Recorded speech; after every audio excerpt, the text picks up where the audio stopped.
Strobe Studios presents Michael Helgens and Greg Kilberger in The Watson Files.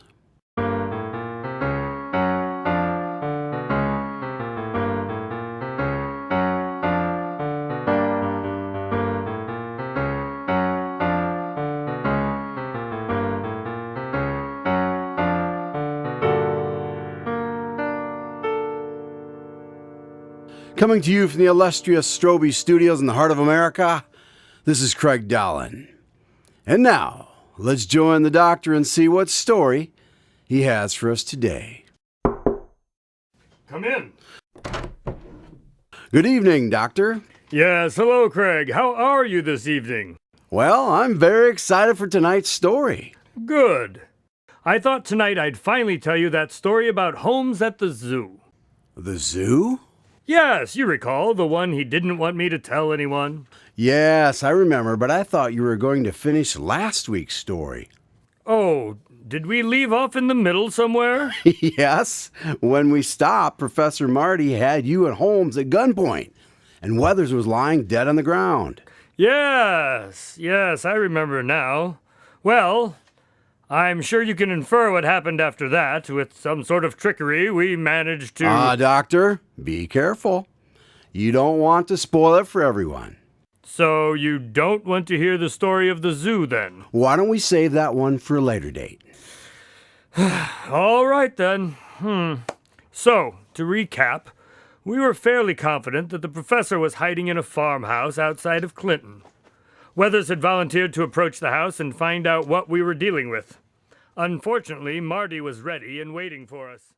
So, what's the plan? Well, Watson is going to go inside and then... Excuse me? Why don't you go in?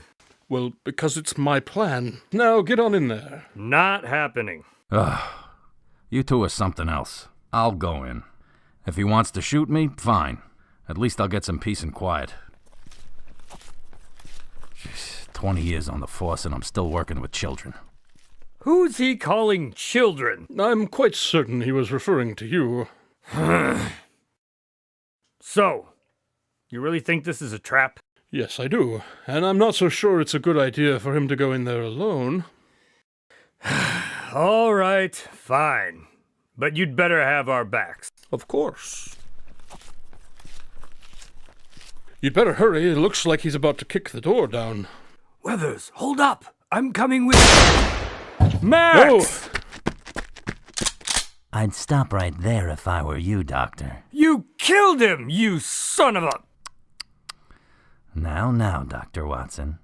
Is that any way for a child to talk? Wait, you could hear us? Why don't we head back over there by your partner?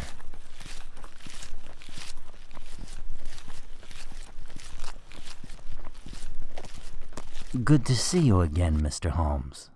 Professor? Sorry about your friend back there, but that's the price you get for being brave and stupid. Talk about stupid. You just signed your own death warrant. No more 25 to life.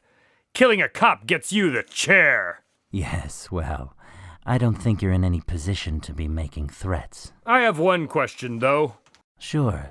How could you hear us from inside the house? Well, I bugged you, of course. But how? The cell phone. Very good, Mr. Holmes. What cell phone? The one we got from Alexander. I had a feeling you might hang on to it, and you did not disappoint. So, what now? What now?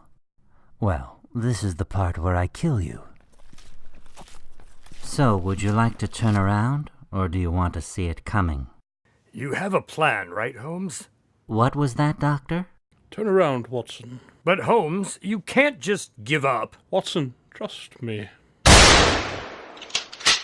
Quiet, you two. No more talk. Now, forward or backward? Watson? I hope you know what you're doing. That's better. Now, who wants to be first?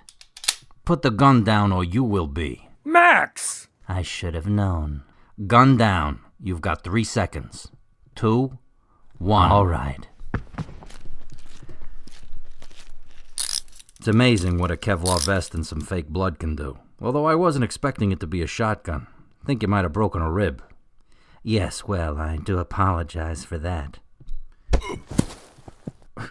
Hitting a man when he's handcuffed? Yes, well, I do apologize for that. I thought you just tripped. Yeah, I've heard that one before. I gotta hand it to you, Max. I really thought you were done for. We really had you fooled, huh? Wait, you were in on it? Of course. It was his idea. You know, I'm used to this sort of thing from Holmes, but why didn't you let me in on the plan? Well, to be honest, I've seen you act, and we just couldn't risk it. I've been trying to tell you, Watson. Yeah. All right, Professor, let's go. Yes, of course. Oh, but there is one thing you should know before we leave. Yeah, what's that? Take a look inside my jacket. Why should we? Well, I'd show you myself, but the handcuffs make it a bit difficult. Just give it up, James. We won. You're caught. All right, but I really think you'll want to see this. Fine, what is it? Ah, bugger. So, you've won, huh? You're crazy! Perhaps. No, you are! Anyone who straps a bomb to his own chest needs psychiatric help! Well, be that as it may, I believe you are now in a position to listen to what I have to say. I don't really care what you have to say. I'm not letting you leave. Well, then none of us will. Holmes, doesn't a bomb usually have to have some sort of trigger mechanism? Yes, that's generally how they work. So, Professor, how do you hope to trigger a bomb in handcuffs? I don't. So then these are just idle threats? Far from it. You see that van up on the hill there? Yeah. Well, a colleague of mine has a wonderful view of the scene. And I suppose he is going to trigger the bomb. If you do the wrong thing, then yes. And what's the wrong thing? If I enter that police car, boom.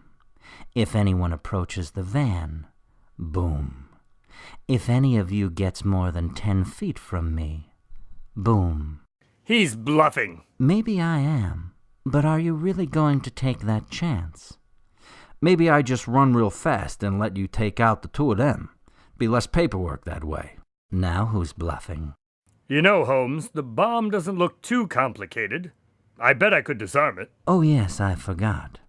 If you touch me, boom. All right, we get it. So what is it that you want? I'm glad you asked. I want transportation and no tricks. I'm going to check it for tracking devices. Once I have that, I'll depart, and Dr. Watson will join me. Why me? Because Holmes won't risk your life to get me. Shows how much you know. Once I know that I'm safe and not being followed, I will release the good doctor. All right, just give me a minute to get a car here for you. Of course, but no funny business.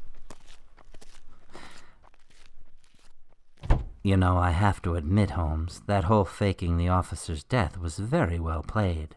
I wish I could say the same about your current plan, but you know it's not going to work. It does seem like a bit of a Hail Mary.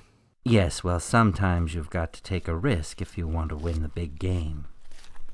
Yeah? How's this for a risk? Max, what are you... What happened to the boom? Get in the car.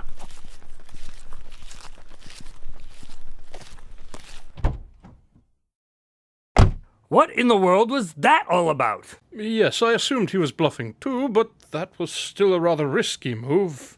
Well, I assumed that he was probably using a cell phone to trigger the bomb, and I happen to have a cell phone jammer in my car, so... And what if he wasn't using a cell phone? Then I guess, as Marty would say, boom. I gotta find some new friends. And like Holmes said, he was probably bluffing anyway. I still don't understand how you knew the homeless man in the alley was actually Professor Marty. You may recall, Watson, that with my superior marksman abilities, I hit the professor in the leg when last we encountered him, and he limped away. So you admit you had the gun then? Anyway, let's try to get him behind bars without any further incident, shall we? Sounds good.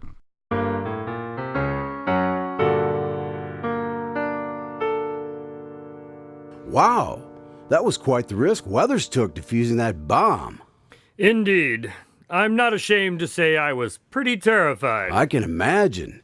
So, did you get the professor back to the station? Yes, and in a locked cell where he belongs. So, we had a happy ending after all. Indeed. So, with Professor Marty in jail, what story are you going to tell us about next week? Next week, I'm going to tell you about the case of the $1 billion blunder. Sounds very intriguing. I can't wait.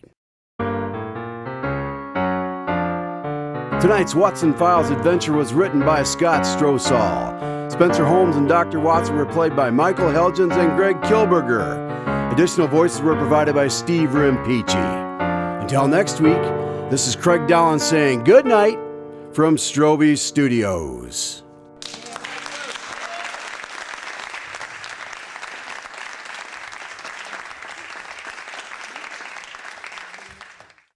I got a hand. You know, I'm used to this. I read Weather's next line and it killed me. I forgot about that. Okay, go ahead. I got the girls. Get rid of them.